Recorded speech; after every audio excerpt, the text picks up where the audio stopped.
Hello, welcome to Ticket to Qatar. I'm Tracey Holmes, coming to you from Doha this week. As we know, 12 years of preparation and the FIFA World Cup is almost upon us. This week, we'll take a look at the royal family that holds the power here in Qatar. We'll also speak to Socceroo Bailey Wright on the eve of the match between France, the opening game for the Socceroos, and we'll get Sam Lewis's take on all things World Cup related. First though, let's take a look at the news around the FIFA World Cup. All 32 nations have arrived in Qatar, but it's the home nation, Ghana, and the Socceroos that occupy the primest of prime real estate for their home base here at the elite Aspire Academy. Thanks to Socceroos legend Tim Cahill, who is the Academy's CEO. The Western world's media came looking for drama, and it didn't take long. The security-conscious Qataris still adjusting to the FIFA World Cup media freedoms of filming in public without the need of a specialist permit. You can break the camera. You want to break the camera? Okay, you break the camera. Okay. Yes. So you're threatening us by smashing the camera. Qatari officials have apologised to the crew for the mistake. Nobody was arrested, and the camera was not smashed. France's captain, Hugo Lloris, may be lifting the World Cup in 4 weeks' time, but a portion of the media just wants to know one thing. Will he wear a rainbow armband to highlight the rights of the LGBTQ+ community? When we're in France, when we welcome foreigners, we often want them to follow our rules, to respect our culture. And I will do the same when I go to Qatar, quite simply. Four-time Cup winners Italy have not sent their football team here, but the Italian fingerprints are all over this World Cup. From FIFA President Gianni Infantino calling for an Olympic-like truce during the Cup. So my plea to all of you is to think on a temporary ceasefire for 1 month for the duration of the World Cup, or at least the implementation of some humanitarian corridors or anything that could lead to the resumption of dialogue as a first step. To the Italian ambassador in Qatar, Paola Toschi, launching a Made in Italy fashion and design exhibition. The Italians also have 560 uniformed officers here as part of an international security force. Plus, they helped build the state-of-the-art metro and the Al Bayt Stadium. Like most royal and imperial families, the House of Thani dominates every aspect of public life. Just look at the delegation for Qatar's FIFA World Cup bid and you'll know what I mean. It included the Emir of Qatar at the time, his wife, the then Prime Minister, the chairman of the Qatar 2022 bid committee, and the president of the Qatar Football Association. Or as one FIFA president once said, "It's all the same family." And it's been the same family running the Qatar Peninsula for more than 150 years. But it wasn't until 1971 Qatar became an independent state. Before that, Britain had full control over Qatar's foreign policy in return for British protection. You could say Qatar these days still has a strong British connection, in the form of prime real estate. The royal family with the state-owned Qatar Investment Authority owns Harrods department store, London's Olympic Village, the Shard, and not to mention this hotel on 145 Piccadilly Street, where Queen Elizabeth's childhood home once stood. And Qatar's global acquisitions and investments are far-reaching.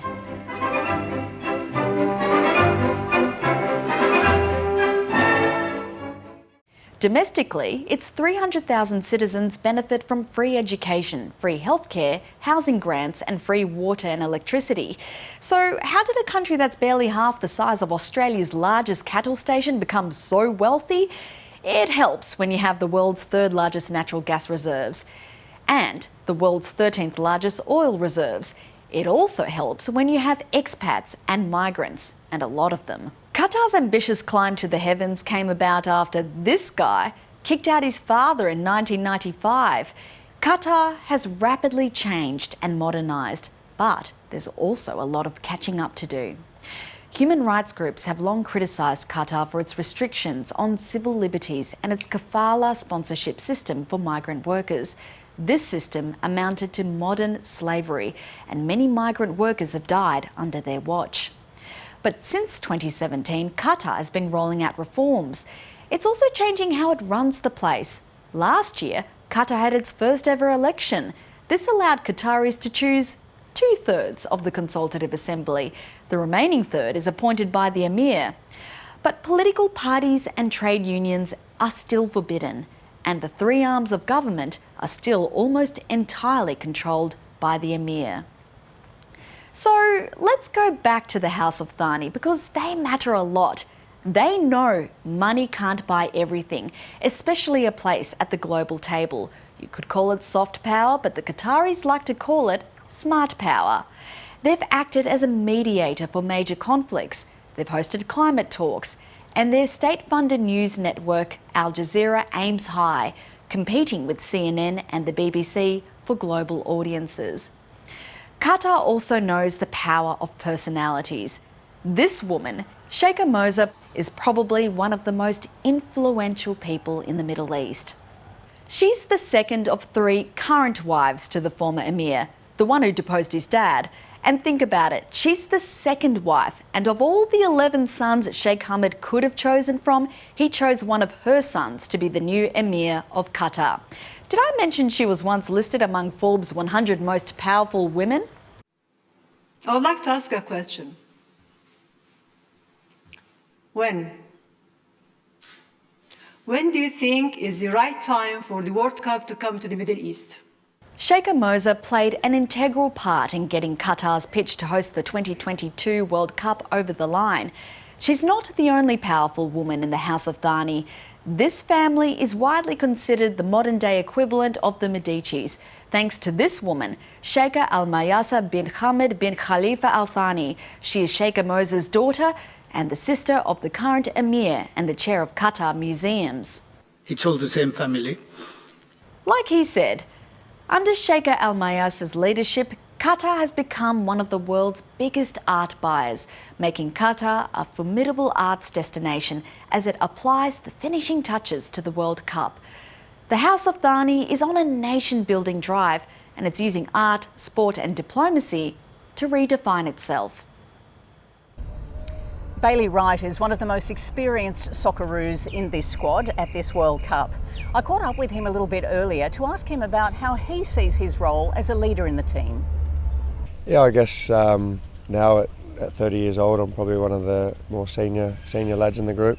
Certainly been involved with the national team since 2014, so it's been a long stint that I've sort of been in and out of the team and learnt a lot and got a lot of experience to share, amongst, I guess, what we have, here is a young, hungry group of players that are willing to learn. So it's just about, I guess, sharing my experiences if it's needed and making sure as a group that our standards and expectations every day are met and, our culture of the group is maintained. And I think we have a real group of leaders here that, we all complement each other well, and I think that's important that, there's a group of lads that make sure that newcomers in the group feel welcomed and settled, that when you represent your country, that you enjoy every bit of it, but you also work really hard and know what the expectations are and the standards of the group.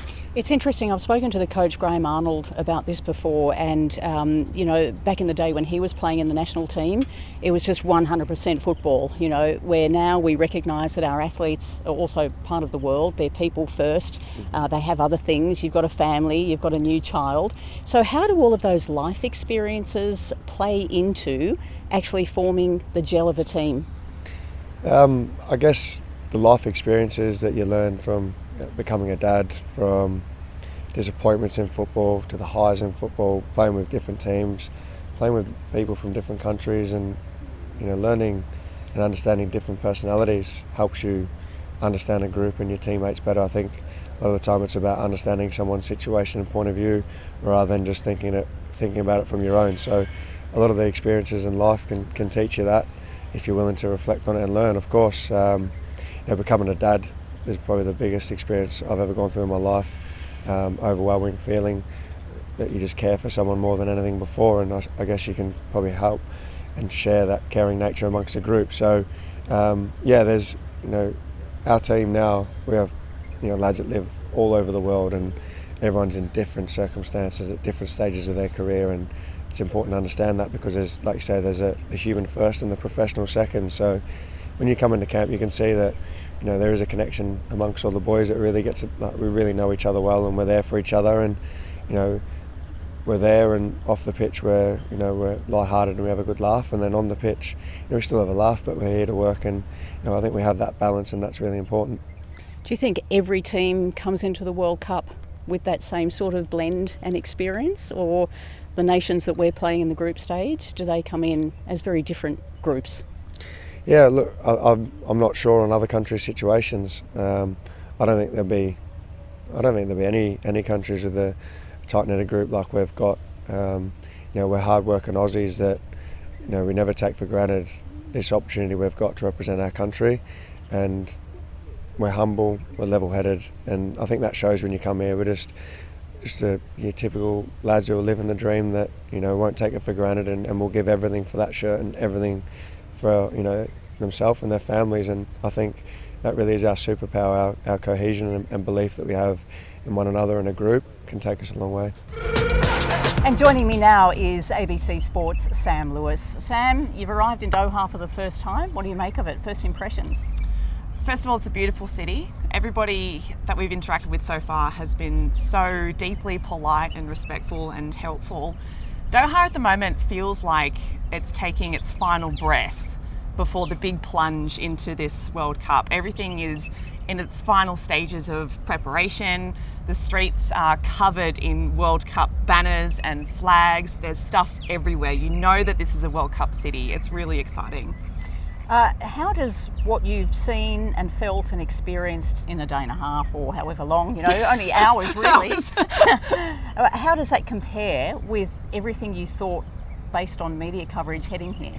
Yeah, I think a lot of fans are going to experience something similar to me in that I've never been here before. The only thing that I knew about Qatar and about Doha was constructed by media reporting, and a lot of the media reporting has been really negative for justified and for unjustified reasons. And so it's been a challenge to try and separate those perspectives and to see and to experience this city and these people for who and what they are. And I think by doing that, I've come to sort of realise that the truth of this World Cup is somewhere in between. It's tangled up in a lot of different kinds of conversations that perhaps a lot of people haven't quite touched on just yet. It'll be really interesting to see over the course of the next 4 weeks how Qatar responds to this public pressure. I anticipate them putting on an absolute show because they want this to succeed. They want this World Cup to be as big and as bold and as beautiful as possible, because that's the whole reason that they bid for it, right?